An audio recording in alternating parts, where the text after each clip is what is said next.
Hello, everybody, and welcome back to this quick little bonus episode of the Headspace podcast because a legend has returned and dropped a twofer, a little two-track, little medley video. So I thought I would go through the two songs from Mr. Slick Rick. We talking about Can't Dance to a Track That Ain't Got No Soul and Midas Touch today. My name is Holden Stephan Roy, or HSR, depending on how you know me. And I'll be here walking you through my thoughts and feelings on these two very songs. Typically, we go through albums. I don't know if Slick Rick's coming with an album, but Slick Rick is super significant, and I felt it would be cool to check out what he's doing today and now. If he felt it was time to come and drop some shit, I don't know, maybe he's been putting out stuff for a while. But this is the first I've heard of Slick Rick putting out new stuff since I've been paying attention, and yeah, so I'm excited to get into that. Before I do, though, I wanted to point out I'm not an expert. There's a good chance some of y'all will find me corny with my flat voice, and some of y'all will feel that I'm a little bit maybe not the best person to be talking about it, and however you feel, that's totally fine. But through your comments and in general, over the course of this channel, I have learned so much shit. Basically, I went from being a little bit of a bad reviewer with no fucking talent for this to somebody who kind of understands why one should treat hip-hop serious as they discuss it, and maybe not be a little arrogant with it. On that note, I got a comment this morning when I first woke up, and I just thought like it's gonna be a short one so I could talk a little bit. But I woke up 6:30 in the morning. Now I maybe get 6-7 hours of sleep a night if I'm lucky. It's been real hot lately. We've done our air conditioning, so yeah, it's not been, sometimes I'm a little cranky in the mornings, what I'm trying to say. It takes a good 30 minutes for the coffee to kick in, and so there's that period of time. Now, I'll admit it, I'm a little bit of a check my phone when I first wake up, but honestly, the only thing I'm looking for is YouTube comments. I don't care about the Facebooks. I've been weaning myself off of that shit. I can wait till I'm more awake or whatever. But the YouTube comments, like, sometimes when you wake up and person's like, you're the most wonderful reviewer on this subject I've seen, I don't even care if that's true or not. It's just amazing shit to see first thing in the morning. However, this morning, the comment I got was a lot of stuff about, you know, being like, you were 0 0 zeros on -0 or some shit. It's from this TT guy on the Ice-T Crime Pays reviews. So let me be real with you. If you go back to my early work, it might be pretty bad compared to what I can do today. That's what experience does. You start off as something that's bad at it, and then you keep doing it over time. And the next thing you know, you learn some stuff, you gain some skills, you understand a little bit better, and then you, a couple years later, don't suck quite as much. I'm not even going to try and pretend like I'm that good yet. I'm just going to say I don't suck as much. I'm confident with that sentence. I digress. My favorite part was he left a longer comment. I don't really want to go too far into the negative side. However, he did start it off going, can you even rap? Which I thought was a fucking funny one, just for me, because yes is the answer to that question, to anyone who's curious. Part of why I'm doing this channel, and I don't know, sometimes I like to bring it up, is because I was rapping without understanding what the fuck hip-hop was, and some part of me realized that maybe that's not wise, so now I'm understanding what hip-hop is while working on my own musics and whatnot. But really, this is like, how can one become a good artist at anything if they don't study the greats like a Slick Rick and understand that shit? So in the early part of my journey through these channels, it was clunky as fuck, and then it got smoother. But my understanding of why I was stupid and how my ignorance has kind of changed into something that's a little bit like a desire to grow is mostly because of that. Whatever, I kind of got distracted. I digress. All that to say, I gave him a little bit of a snarky whatever and linked my shit, like, what you gonna do? If you can you rap? That was what I asked back, because, I mean, if you can and the other person's calling you that shit, they better be able to rap, in my opinion. That's how this hip-hop shit works, right? That's almost like a challenge, like a battle on the streets. That's how I took it, at least. So I'm like, I can. I was actually so kind of frustrated in the morning because I hadn't coffee that in my head I was like, all right, what if I gotta, like, battle rap this motherfucker in the comments? I don't know. I was really pissed off. Then coffee kicked in and whatever.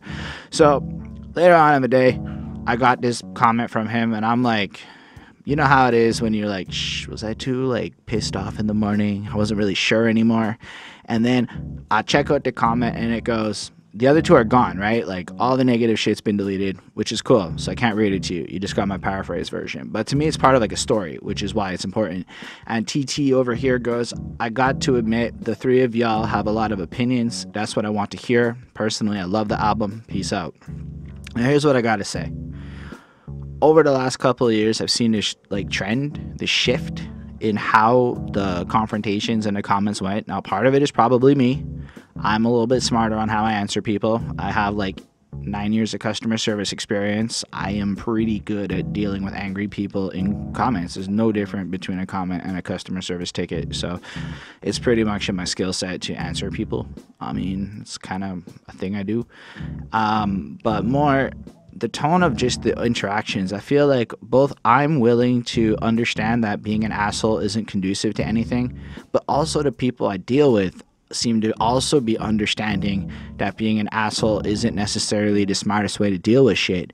So I think TT, that's why I like this guy, because straight up, he didn't have to delete his negative comments, come back in, rethink the situation, and maybe give us more respect than he initially had. I don't know if it's because of how I answered him. I don't know if he wrote out some scathing response, deleted. I don't know. But I know that he posted some negative shit. I responded in my negative, petty, trolly self. And then he showed how much of a bigger man he could be. And I thought for that, of all the favorite comments I've had recently, that was something to highlight. So if you did watch this because you like old hip-hop, TT, kudos, man. That's the way we all should be. Even if you make a little bit of a whatever. The fact is, when history's said and done, what's left is this moment of him offering us respect, and I guess me offering him respect in this moment. And I think that's how we should all try to shape the future of the world. So I know this was like fucking 6.5 minutes of me driveling on here, but that's what it is. I may have forgotten to say to check the description of the video, but that's where we're at. Let's get into it. Special thanks to the patrons is Milka Dempsey, who also recommended this to me. So it was him posting it on Facebook that allowed me to see Slick Rick was dropping some shit in his little trailer video we did yesterday. Linda Williams, Jonathan Barnes, DJ Black Hurricane, and Chris Prado. Thank y'all. We'll talk a bit about that at the end. I digress. We're going to be talking about these Slick Rick songs. So I like to start off these shows just kind of going a little bit into the context of my understanding and relationship with the artist, because I think that's super important. Typically, if you've been like listening to Slick Rick and like you were maybe, I don't know, 17 when he's popping off, or you're like his age or whatever back in the day, or if you were like in the 90s able to purchase his records, if you knew what was going on with his whole deportation thing, if you were like following all of this history, blah blah blah, and you're completely understanding of every piece of the significance of his history, you're going to feel probably different than I do, who has a sort of decent understanding of the significance of Slick Rick's history, which is kind of why I asked for the comments at the beginning, because it's really interesting to see the differences between, let's say, me as a newer listener to Slick Rick and you as an OG listener to Slick Rick, or if you're a newer one, that's cool too, but our relationship with Mr. Rick definitely shapes how we appreciate the music. And I think it's only fair to you for me to let you know where I'm at with it, so that you don't get these preconceived notions that all of a sudden I'm pretending to be some expert or whatever. I'm not. We did review the Great Adventures of Slick Rick. That might fucking be episode 2. Like literally the second Classic Quest, maybe like my 12th or 13th episode video ever on this channel. I would be embarrassed to watch it today. I hope it's not that bad. I think we liked it. I know Chris was really into it. I don't know if I was like, at that point I was still kind of, ew, it sounds like the 80s. So I don't think I fully appreciated it the way I would if I were to talk about it today. But I remember it being significant, and I understand now that Slick Rick brings almost this level of storytelling and finesse to the game, like the way he can almost be funny with it. I remember that like there was that Indian song and everything else that's there, and maybe it's not as appropriate today as if he had written it now, but it was fun. It was like a fun album that had great rapping mixed with really creative storytelling. And I understand that pretty much everybody can say Slick Rick was a huge influence to them. Like one of the lyrics that I'll never get out of my head is from Tech 9, where he goes, I got it from the song Lick the Balls in This Dick. referring to Slick Rick in terms of his like kind of more fast speed and whatnot. I don't know, I can't get that out of my head. Either way, Slick Rick came back. He posted this little video yesterday where you see him walking up the hallway. It's like a couple seconds long, maybe like 20 seconds tops. And basically he's announcing that he's dropping 2 songs, like a music video for them both in like a medley / song format. But he also had released the tracks like when I woke up this morning, so I could give him a little listen then. And then yeah, I figured it would be really cool to just kind of talk about them. We'll do it in the order they appear in the video. And then yeah, we'll maybe touch on the video a little bit at the end. And either way, I can't dance to a track that ain't got no soul. Rap to a track ain't got no soul. Dance to a track. So like, as I was listening to this track, oh, I forgot to mention the cover. I really like the cover of it. It feels so very 80s. It's got these 3 little characters in different bright colors, black background, just like Slick Rick. Like, I believe right off the jump, he's trying to bring you back to his era, to the stuff that he found good.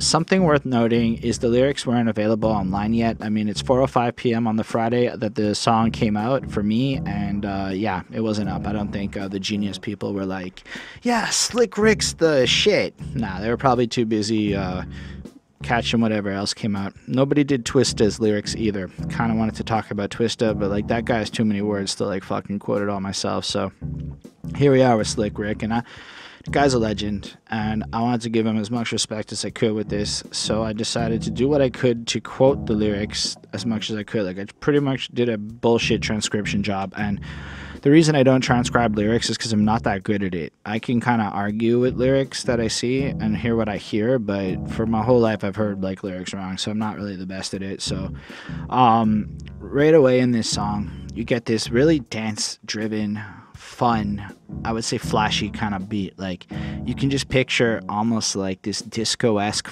dance floor, and everybody knows the steps for some reason, and they're all line dancing, but nobody's calling it line dancing because for some reason when it's funk driven it's not line dancing.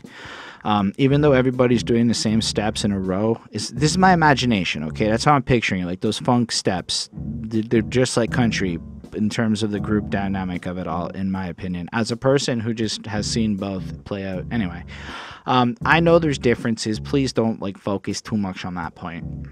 But it comes in with like that huge like throwback feel to the beat, and it's so well produced and whatnot.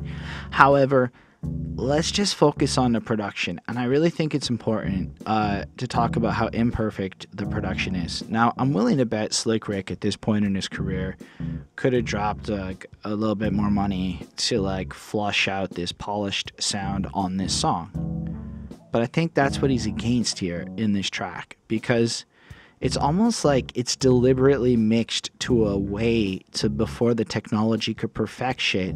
And like, you just hear him almost like there's no effects on his voice. Parts of it are like louder as he's like yelling over it. But what I can tell you about this song is that it has fucking soul. Like, there's so much soul to the imperfection in it that at first when I listened to it, I was like, this was fucking trash. Like, there's something wrong with why didn't he try harder to get it mixed, until I realized what the song was about and the statement that he's actually making.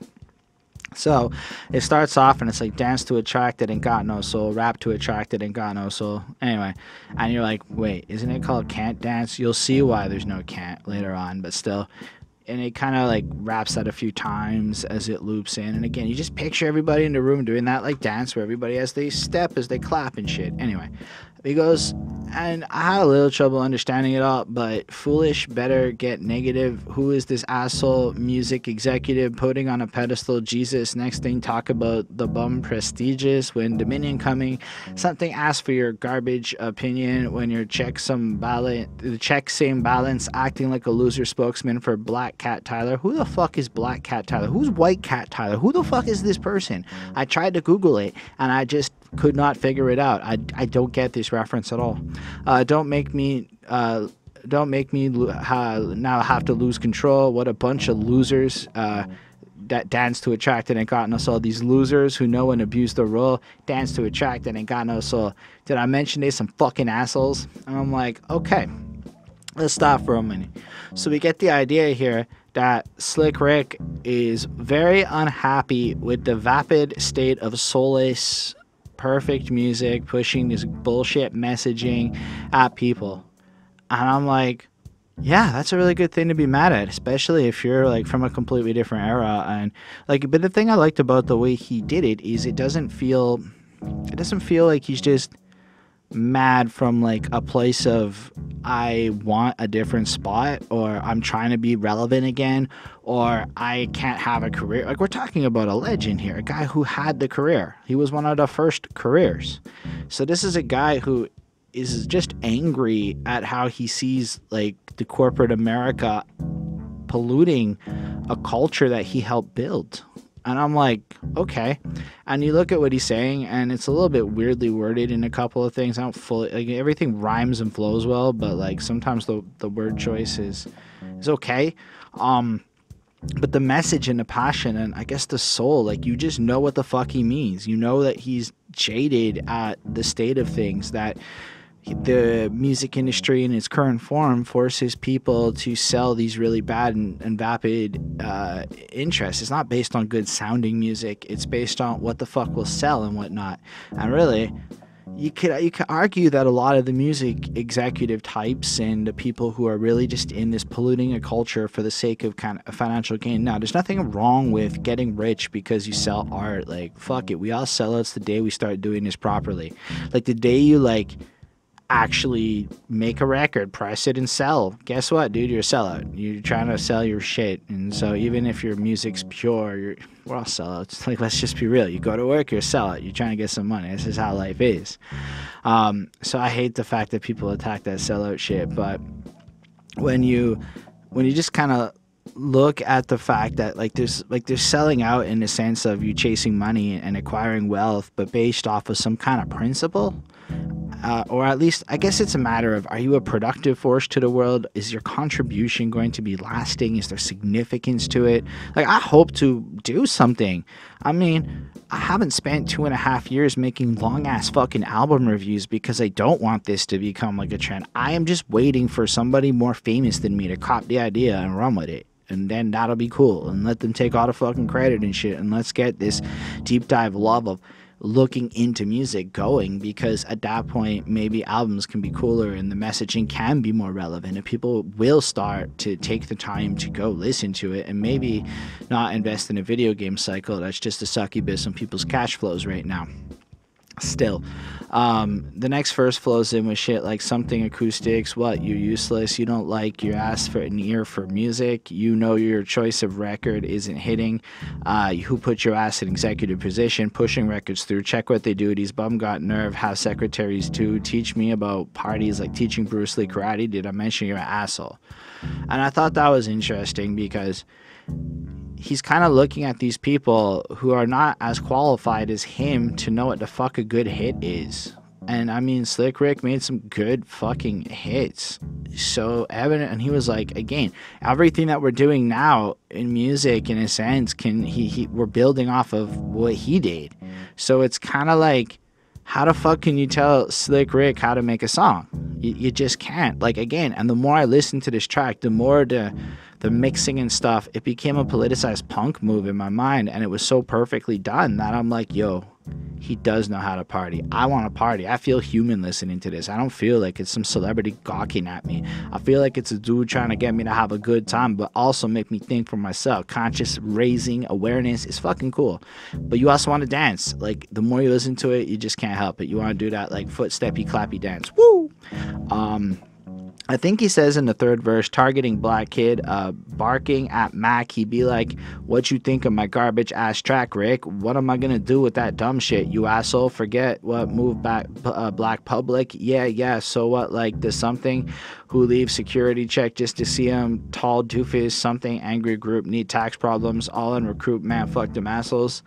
And I do think he jumped a few ideas there, all things considered. I wasn't 100% sure line for line what the fuck was going on. Also, you'll notice I just missed some shit, but I get the sense this is now all of these youth, these kids who are like these SoundCloud rappers and whatnot, maybe people around them that yo, it's Slick Rick, yo, Slick Rick, what you think about my track? Yo, bro, check it out. Yo, it's at HSR514 on SoundCloud. It's I'm Holden Stephan Roy on Spotify. Anyway, check it all out and all that shit. And then Slick Rick's all like, what the fuck am I going to do with your garbage, dog? You can't tell a story. You can't do shit here. It's just bad. It's like you forgot about the soul, the essence of emotional connection with the people that makes them want to move in the pursuit of doing some shit that will sell. And I love the message of this song. And I kind of like that he seems to be touching on if you're just excessively wealthy for the sake of it, you're going to get tax problems. And fuck them assholes because the labels are real bad. And like on the real, I have a colleague of mine whose little brother makes music, and he makes a more vapid style of pop rap, which is kind of why we haven't touched him, because y'all don't care about me talking about that guy. No offense to him if he's watching this, and I think the music's fun to listen to. It really is shit I'd like party to, but it's definitely not shit I can talk about properly on a review, because it's vapid and it's fun to party to, and there's nothing else really going to it. And a lot of his colleagues are apparently getting signed to labels and shit, and that kid is now gonna have to face the choice: do I give up my soul and sign to 360 and have the fun that comes with the career, or do I miss that opportunity and maybe never ever have it? It's fucking weird choices, man, because yo, the corporate executives, they're fucking assholes, man. They don't own their shit. A lot of money gets taken. The way the deals are structured now, the way the deals used to be, you would at least get like merch and touring. That was your money, and you would like give up all the money related to ownership of the music. And when I say give it up, they also like trap you, so they'll do shit like make sure you spend just enough on your album that you almost won't recoup it. It's like, and then you have to put out another album, so you'll kind of break even, but there won't be like profit. So now you got to make another album where you go into debt again. And because again, the label basically lends you money and you pay it back for each project, and then based on the sales and whatnot, you got to pay for the marketing and whatnot. And so at the end of the day, the label makes a whole bunch of money off that shit. Granted, they spend a whole lot of money, but they're spending your whole lot of money, not really their whole lot of money. Just that's how it works. So they're kind of fucking assholes. This song was fun to listen to. It had a great beat. In the video, we kind of see Slick Rick sitting in a room full of sleazy-looking corporate executives, and it had him in bright colors and shit, and whatever. It's totally fine. I didn't feel a lot for this video. However, I like the song, so I gave it a 4.25. Again, the 80s is not my favorite era for the dance music, but let's say I was at a wedding. I think I could throw on this song, like put it on right now. Every like person in the room would just be like, yeah, this makes sense, this is wedding music. So he dropped like a perfect wedding banger for like a 2019 release, and I think that is the type of throwback nostalgic shit he was going for. I think it just sounds like it came out back then too. Like, it's so well done.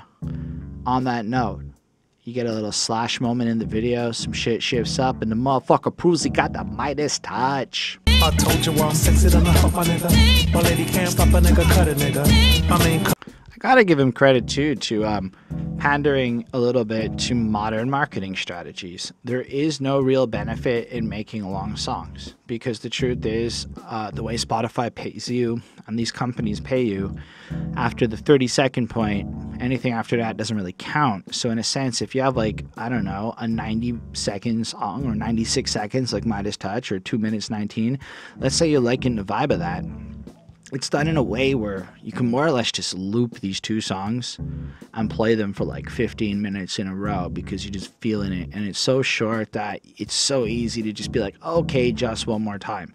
So I want to point out that not only does Slick Rick come in here in 2019 and release some ridiculously well-made retro-sounding music with pretty good lyrics, he drops two fresh, completely different styles on us. Like they don't even sound the same a little bit. They're just completely two ends of swag. This one, we have him sitting on a couch, got all the chains. He just looks very much like what you kind of expect from Slick Rick. Like he's letting you know who the fuck he is, where he comes from, the era he comes from. I like it. I like it. It makes me stoked. It makes me want to listen to it. It's called the Midas Touch. That means that everything he touches turns to gold because he has the gold chains and shit. Oh, he's so good. Anyway, the beat is so fresh. Like, I wasn't as sold on the beat of the last one. This end of the fucking 80s sounding shit, oh, so good. I've really learned to appreciate it. So I found myself just vibing right away. This is where maybe the last one everyone's doing some more grandiose dancing. Here's where I picture her booty wiggling on my shit, and I'm just like grinding up on her, and that's what I'm picturing going on. That's the kind of dancing I want to do to this track. So I already like it more because that's more fun when you've got the lady partner that you can do it with. So it's just right away, just grinding up. You know, maybe I'm on the wall and because I'm a little bit lazy and I don't want to do anything. I'm kidding. I'll put effort in. But he goes, I know, look, man, I tried my best on these lyrics, so I feel like he's mumbling to a point where I can barely understand him. So ironically, Slick Rick drops a mumble rap track where it's actually fucking mumbling, but it sounds fucking good. It sounds proper. I can barely make out what he's saying though, but I tried. So I think the first lines, and it keeps like this flow, it has this rhythmic flow, like, great now, it's pumpa, listen, humpa, sister, and everything kind of has that flow. So try to keep up my bump to this, because he says a certain word a lot. So I'm not gonna say that word, but look at the flow. Great now, it's pumpa, listen, humpa, sister. I think that's what he says. Try to keep up my bump to this, just to give it up a love a sister. Drop one more, hustle it, watch and hit this. My dad's end of discussion goes there. He's trying to bust a cusser. Still got, I think he says, still got a pill daddy, feel daddy, something, hill daddy, something, whatever. I don't know what he said there. Hospital, discusser, humpa. What up, dog? Fuck with, stop it. I told ya I'm sexy than something. My lady can't stop a cut up. And he has that like same flow. It's so subtle. He's like, great now, it's pumping it. Like, it's got like this really soft, like kind of flow to it. I swear to fucking gosh, he's mumbling, man. This is literally what mumbling is. Because oftentimes when we say mumble rap, the guys are enunciating. They're using effects that make it hard to understand it, but they're enunciating. Mumbling is when we can't fucking understand. Half the people y'all call mumble rappers aren't doing that. Slick Rick might be doing that a little bit here, but still making it fresh with no effects on his voice, so it's fucking dope. But I had to point it out for what it is. At one point he then like migrates, and I know one of the lines is wabu bobbing, and I was like, that's pretty good. And then it kind of ends with bust my, trust my, Midas Touch my, and you know, it just got like this girl's voice in the beat. It's got this fresh flair to it, and I gotta say, like, I kind of wish this kept going. I kind of wish he'd flushed this out in the verses and there was some like dope ass hook. Is this a fucking hit? I mean, it's 90 seconds and it's fucking fire to me. I give it a 4.5 on 5 because let's be real, it's a really short song that's very much playing to modern marketing, but in a way where the substance is there. But let's be real, I really like Lil Nas X's Old Town Road. I mean, I really fucking like that shit. I mean, I'm the kind of guy that likes screaming out, can't nobody tell me nothing. Like, that's fucking fun, okay? Slick Rick's also fun, but that's a different kind of fun. Like, watching Lil Nas X perform to all those children was delightful. Still, it's also 2 minutes fucking long. These short songs, I don't know. I don't ever really want to be the guy that makes short songs personally, but I think that Slick Rick, and then he made it like a medley for the video, so it's like 3.5 minutes, and you get almost the entire Midas Touch. You only get like the first verse. They can't dance to a track that ain't got no soul, but you get the whole Midas Touch, and it's just him kind of dancing in like a club-like environment, and it's a little more swagged out, it's a little more fun looking. It's not like stuffy corporate executives and all that shit. But this song's great. Yeah, I don't have a lot more to say. What do you guys think about the way Slick Rick approached this? Basically taking what the kids are doing, and in my opinion, doing it pretty good. Or at least doing it in a way where the old people will fall for the same bullshit that the kids fall for. But still, in my opinion, doing it better than the kids. In a way, like, what Slick Rick has done here is giving me 2 throwback bangers that I can play for, like, my mom and shit, and she'd be like, yeah, this is good. Like, that's cool. And still, it's dope and fresh. And I think, and I hope at least, that the kids catch some wind of this and give it a shot, because this is some dope ass shit. So yeah, let me know what you think. We should probably review some more Slick Rick. We did do the first album. Maybe you can tell us which Slick Rick album you want us to do. It's gonna take a while, because I don't think we've really seen Bonnie talk about Slick Rick. Bonnie joined the show at episode 3 or 4, because we did episode 2 is Slick Rick, episode 3 is Public Enemy. On Public Enemy, when we did it, it got like 10 views, and both Chris and I felt very sad, and we felt that bringing Bonnie on board would make the show get saved. And then y'all seem to really like Bonnie more, so well, the show got saved. So thank Bonnie, everybody. That's where we're at today. I'm kind of losing focus. I really enjoyed these 2 little tracks, and if he does drop another album, fuck whatever else comes out that's not J. Cole or whatever other clickbait shit y'all will click on more. But for the most part, Slick Rick will get some priority the week he does come back with more music, and we owe it to him, because how else can we fight the stigma that dope hip-hop doesn't exist unless we all collectively showcase the dope hip-hop instead of hating on the bad hip-hop? If we all stopped hating a little bit and we all started just looking for shit to love, maybe hip-hop would be a more fun place for the older cats who feel like they're losing touch with it all. That's what I gotta say about all that. If you enjoyed this, you can subscribe for more reviews. Like I said, I basically spent 22 or so minutes talking about 3 minutes of songs. And the first part I cut out in my math there. So that's the kind of dude I am. You'll get a lot more of this if you stick around. We can have a little conversation in the comments, because if you do happen to subscribe, like, and then comment, I will answer you in the comments, even if you don't subscribe, even if you dislike, even if you hate on me. We will have a conversation in the comments. That's what's up. I know how corny I am. Special thanks to the patrons Ismail Gadamsi, Chris Prado, Jonathan Barnes, DJ Black Hurricane, Linda Williams. They support what we do, help us get a new little camera here. They get to tell us what albums to review. So DJ Black Hurricane will hopefully tell me soon what his new album request is for next week, and we'll be getting that done next week. This week we have another one lined up. And yeah, if you want to see us grow for $1 or more a month, you can help us maybe get like a real momentum going towards these more in-depth album reviews, and that's what we bring to the table, and that's what we're trying to do. I'm not going to stop. Like, I have the means to just keep doing this for like the next 3 years, no problem. That's not going to hurt my life, so I'm going to keep going. But if y'all want to support it, it might be more fun, as I can entice other people to join the adventure if it's making money. It's hard to get people to give up 8 hours it takes about 8 hours to do like a full review for an individual if they're doing it right and listening to the album and shit. It's hard to entice people to commit to that for a long time for free. So that's the end of that. I make music myself, as I mentioned earlier. You can check that out on that channel. I'm actually going to go film a music video on my cell phone and shit, DIY style, on Monday, because I'm that broke that I'm going to have to do it all on my own and figure it out, because that's what bosses do. Anyway, looking forward to talking to y'all in the future. Sorry if this feels like I'm stretching. I'm not. I just really like talking to y'all, and there's nobody in the apartment right now. So have yourself a wonderful day, and peace.